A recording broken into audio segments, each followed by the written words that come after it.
여기 하냐? 302의 7일장 첫 번째. 얘야, 아무개야, 거시기야. 아, 봤잖아. 예? 저요? 이게 처음 이야기는 저번에 읽었고, 이번에는 첫째 밤. 구렁이 귀신이 들려준 이야기. 둥기둥기 귀한 딸, 구릿구릿 입내를 어찌할꼬. 이게 무슨 말일까? 몰라? 둥기둥기 귀한 딸이래. 딸? 이쁜 딸? 구릿구릿 입내. 입내가 뭐야? 입냄새. 이 구리구리한 입냄새를 어찌할꼬 하는 이야기인 것 같은데, 옛날 어느 집에 외동딸이 하나 있었단다. 늙음하게 겨우 얻은 자식이라 불면 날아갈까 쥐면 터질까 손바닥 위에 놓고 둥기둥기 길렀대. 그러다 그랬는지 어쩌다 그랬는지 이 딸에게 못된 버릇이 하나 들었네. 그게 뭐냐고? 바로 음식 가려 먹는 버릇이지. 어릴 적부터 딸이 달걀을 맛나게 잘 먹는데 그 모양이 하도 귀엽고 예뻐 매일 달걀 반찬을 해줬거든. 그랬더니 나중에는 밥상 위에 달걀 반찬이 없으면 밥 안 먹을 때야! 숟가락을 내던지고 울음을 터뜨리는 지경이 된 거야. 뻔한 형편에 매일 달걀 장만하는 게 어려웠지만 하나밖에 없는 귀한 딸이 밥 굶는 걸 어찌 봐. 늙은 내외는 딸이 울면 얼른 달걀 반찬을 해서 상에 올렸지. 삶은 달걀, 날달걀, 달걀찜, 달걀지짐, 달걀국. 딸은 달걀 들어간 음식이면 뭐든 좋아했어. 또 달걀 안 들어간 음식이면 뭐든 싫어했지. 그런데 이 버릇이 시집갈 나이가 되도록 안 고쳐져. 밥상머리서 뒤적뒤적 깨작깨작 달걀 없어서 밥 못 먹겠소. 숟가락을 탁 내려놓는 게지. 늙은 내외는 그때마다 다 큰 처녀가 반찬 투정하면 못 쓴다 하면서도 달걀 반찬을 올려주며 달래네.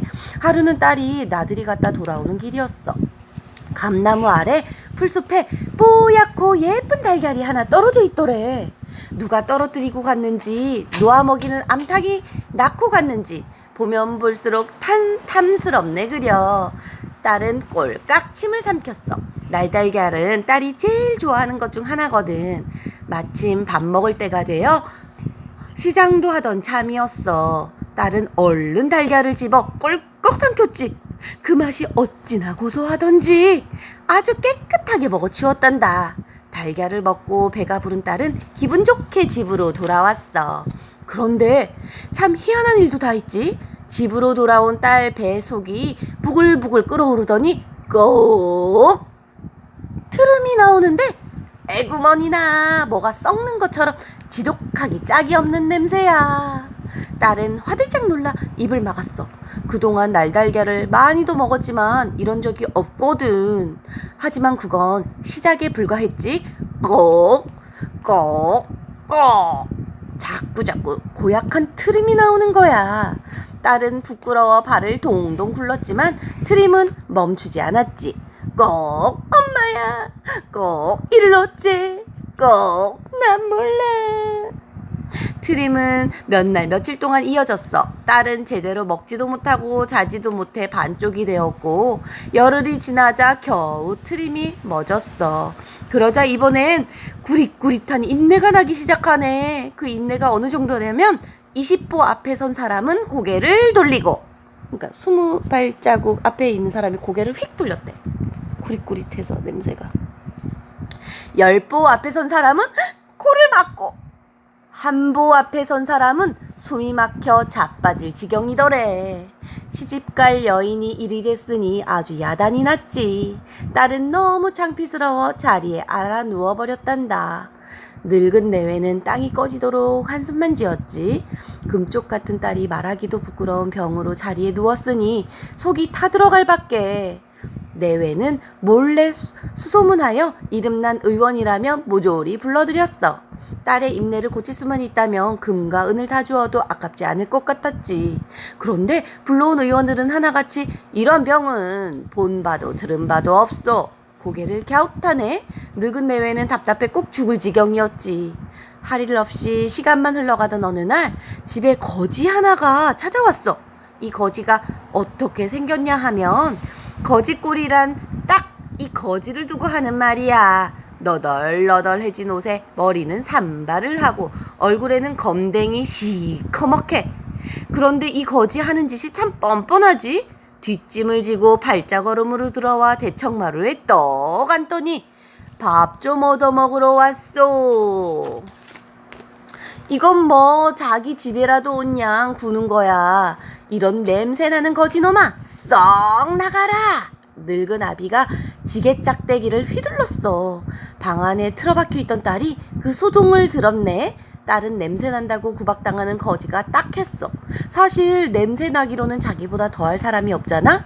딸이 방문을 열고 나오면서 말했어. 저 거지에게 밥을 차려주세요. 늙은 내외는 깜짝 놀랐지. 몇 달 동안 딸은 자리에 누워만 있었거든. 늙은 어미가 개다리 소반에 밥을 차려왔어. 식은 밥 한 덩이에 찬이라곤 달랑김치 한 보시기인데도 거지는 맛바람에 개눈 감추듯 먹어치우네. 밥을 다 먹고 냉수까지 한 사발 청에 시원하게 들이켜지. 그러더니 딸을 빤히 쳐다보는 거야. 밥 한 그릇 잘 얻어먹었으니 제가 좋은 걸 하나 알려드립지요. 딸은 호기심이 동해 되물었어. 좋은 거라고? 거지는 씩 웃으며 대답했지. 예, 저는 온 세상을 돌아다니면서 안 맡아본 냄새가 없습지요. 아씨의 입내가 무슨 냄새인지도 압니다요. 딸의 귀가 번쩍 뜨였어. 참말이냐? 대체 이것이 무슨 냄새란 말이냐? 구렁이 알입지요. 구렁이 알이라고? 딸은 깜짝 놀랐어. 예, 아씨 입에서 구렁이 알 썩는 내가 진동을 합니다요. 그 말에 딸도 퍼뜩 혹시 자기가 주워 먹은 게 구렁이 알이었을까 싶은 거야. 참 얄궂은 일도 다 있지. 그 많은 알 중에서 하필 구렁이 알을 먹었단 말이야? 어찌하면 이 고약한 냄새를 없애겠느냐. 딸이 지푸라기라도 잡는 심정으로 물었어. 거지는 인상을 쓰더니 한참 만에야 말문을 열었어. 구렁이 알 먹은 데는 딱 한 가지 방법밖엔 없다고 들었습죠. 지리산 제1봉에 가면 웃지 않는 산신령이 가꾸는 약초밭이 있습니다요. 이 약초밭에는 향내나는 단풀과 구린내나는 쓴풀이 자랍지요. 단풀은 기분을 좋게 하고 쓴풀은 먹은 것을 모두 토해내게 하는 약초라고 합니다. 그러니까 구렁이 알 먹은 데는 쓴풀이 약인 게지요. 뱃속에서 썩어가는 구렁이 알을 몽땅 토해내야 입내가 사라지지 않겠습니까요? 그런데 문제는 약초밭을 지키는 산신령이지요.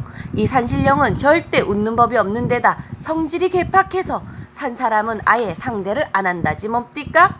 그래서 지금껏 약초밭에 갔다가 살아 돌아온 사람은 없다고들 합니다요. 참인지 거짓인지 저도 모릅니다. 그저 바람 따라 들은 이야기일 뿐입지요. 거지는 올 때처럼 갈 때도 휑하니 제멋대로 가버렸지. 딸은 지리산 제1봉을 찾아가기로 마음먹었어. 늙은 내외는 그 험한 데를 어찌 가려느냐 말리고 또 말렸지만 딸의 고집을 꺾을 수가 없었어. 딸은 길 가다 먹을 엿과 미숫가루를 보퉁이에 싸매고 흰 면포로 입을 가린 채 길을 떠났지. 딸은 지리산이 있다는 쪽으로 자꾸자꾸 걸었어. 걷다가 배고프면 엿과 미숫가루로 요기를 하고 걷다가 해가 떨어지면 길에서 한대짬을 잤어. 집을 떠나 여러 날이 지나고 드디어 지리산 기슭에 도착했지. 딸이 나무 그늘에 앉아 엿을 먹는데 아이 하나가 달걀이 가득 든 바구니를 들고 지나가네. 딸이 아이를 불러 세웠어. 얘, 엿 하나 줄까? 어머니가 거저주는 것은 먹지 마라 했어요. 그럼 내 엿을 사면 되지 않니? 나는 가진 게 달걀밖에 없어요. 그럼 달걀로 값을 쳐주마. 이렇게 해서 딸은 달걀 하나를 받고 엿을 팔았어. 아이는 엿을 사가지고 조아라 갔지. 딸은 달걀을 아껴 먹으려고 품속에 잘 넣어두었어. 산속을 헤매며 하루 밤낮을 걷는데 품속에서 바스락 소리가 나네. 웬일인가 싶어 꺼내보니 달걀에서 노란 병아리가 깨어난 거야. 딸은 깜짝 놀랐어. 달걀이란 먹는 건 줄로만 알았지 병아리가 나오는 거라고는 생각 못했거든. 병아리는 딸이 어미인 줄 알았던지 삐약삐약 곰살맞게 잘도 따라 딸은 병아리를 소매에 넣고 벗삼아 길을 갔어. 또다시 하루 밤낮을 걸어 드디어 지리산 제일봉에 도착했네. 하얀 구름 속 오색무지개 걸린 제일봉은 도무지 사람 사는 곳 같지가 않아. 엎어지며 자빠지며 제일봉 꼭대기에 오르자 과연 이름 모를 약초가 가득해. 딸이 약초밭에 막 들어가려는데 누가 감히 내 약초밭에 들어가려고 하느냐? 벼락 같은 호통이 들려.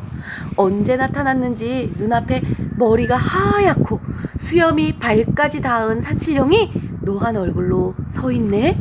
쓴풀을 좀 얻어가게 해주십시오. 딸이 공손히 머리 숙여 부탁했어. 산신령은 어림없다는 표정으로 팽 돌아섰지. 내 약초밭에 산 사람은 못 들어간다. 산 사람이 들어가면 부정을 타. 산신령은 거짓말대로 산 사람은 내어 쫓네.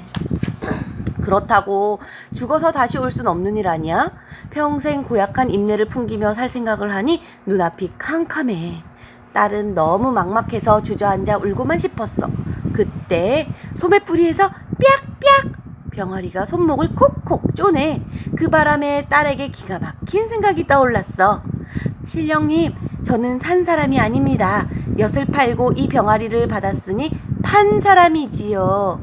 그러니 제가 약초밭에 들어가도 부정 탈 일 없습니다. 산신령은 딸의 말장난을 곱씹어 보다가 껄껄 웃으며 말이 안 되면서도 말이 되는구나. 처음으로 나를 웃게 하였으니 딱 한 뿌리만 캐가거라. 선선히 길을 비켜주었지. 딸은 약초밭에 들어섰어. 과연 약초밭에는 향내가 솔솔 풍기는 단풀과 구린내가 풀풀 풍기는 쓴풀이 돋아나 있지. 딸이 막 쓴풀을 캐려고 팔을 뻗던 참이야. 갑자기 단풀의 향내가 코밑을 간지리지 뭐야. 향내를 맡자 딸은 기분이 나른해졌어. 저리 좋은 향내가 나는 풀을 먹으면 내 입에서도 향내가 나지 않을까? 이상하게도 이런 생각이 모락모락 피어올랐지. 이런 구린내 나는 풀을 먹으면 입내가 더 심해지지.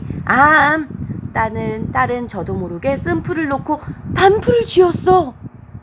그때 소매뿌리에서 삐약삐약 병아리가 또 손목을 콕콕 쪼네. 그 바람에 딸은 번쩍 정신이 들었어. 몽롱한 단풀 냄새에 잠깐 홀렸던 게지. 딸은 고개를 세차게 흔들고 얼른 쓴 풀을 캤어. 입내보다도 더 고약한 냄새가 나는 풀이니 먹고 싶은 생각은 요만큼도 없었지만 눈을 딱 감고 씹어 삼켰지. 쓴 풀은 정말로 뱃속이 온통 뒤집힐 정도로 썼어. 딸은 참지 못하고 속에 든 것을 모두 토하기 시작했지. 먹은 것을 다 토해내자 마지막으로 먹어 나갈게. 구렁이 알이 툭 튀어나와. 그러자 어디선가 구렁이 한 마리가 나타나 잽싸게 알을 물고는 스르륵 사라졌지. 딸의 입내도 언제 그랬다는 듯이 깨끗하게 사라졌어.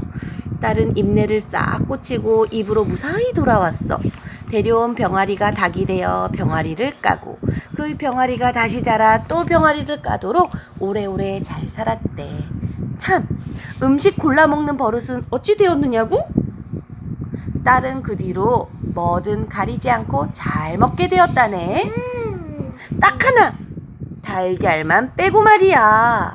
또 구렁이 알을 먹게 될까봐 걱정이 되어 그랬는지 그동안 달걀을 너무 많이 먹어 물려 그랬는지는 아무도 모른대. 끝이네. 근데 마지막으로 그 딸이 삼켰던 알이 바로 우리 막둥이라네. 그래서 구렁이의 이야기구나. 그치, 윤수야? 막둥이래. 쓴 풀을 먹고 알을 뱉어냈을 때 내가 얼른 도로 채웠지. 우리 막둥이가 좀 늦돼서 두고 보는 중이었는데 그걸 곳에 인간이 꿀꺽해버릴 줄 누가 알았겠는가. 조금만 늦었으면 인간 몸속에서 완전히 골아버릴 뻔했지. 참, 삼백이랑 내가 어떤 인연이냐고? 딸에게 쓴풀 얻는 법을 알려준 거지가 바로 삼백이었다네. 얼마나 고마웠던지. 알로 있을 때 그 사달을 겪어 그런지 우리 301을 삼백이가 그 거지였대. 알아. 그 사달을 겪어 그런지 우리 막둥이는 알을 까고 나온 후에도 내내 좀 어리벙벙하긴 했어.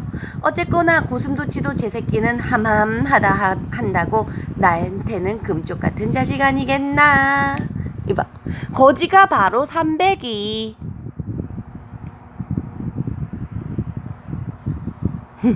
이랬대. 삼백이가 구렁이의 알을 찾게 해준 거지였대. 그치? 끝. 둘째 밤 이야기는 내일. 알았지? 끝입니다. 발로 머리